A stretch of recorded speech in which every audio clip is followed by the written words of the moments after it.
उनके ये ताल्लुकात इस नौबत तक पहुंच चुके हैं कि बहुत सारी लड़कियां हामिला हो जाती हैं।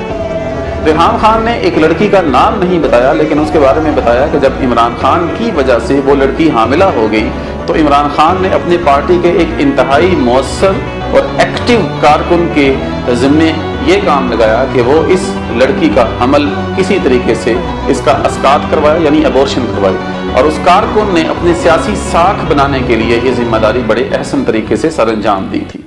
तो रेहान खान ने दूसरा इल्ज़ाम अपनी किताब में इमरान खान पर यह लगाया है कि उनकी वजह से पीटीआई की बहुत सारी ख़वातीन जिनसी अमल से गुजरती हैं, और इस जिनसी अमल से गुजरने के दौरान उनके जो बेड पार्टनर होते हैं वो इमरान खान खुद होते हैं, और बहुत सारी लड़कियां प्रेग्नेंट हो जाती हैं और उनकी प्रेगनेंसी को अबॉर्ट करने के लिए इमरान खान ने अपनी पार्टी में बहुत सारे लोग इल्ज़ाम रेहान खान ने अपनी किताब में इमरान खान के ऊपर यह लगाया है कि इमरान खान आयशा गुलालई से किसी ज़माने में शादी करना चाहते थे, और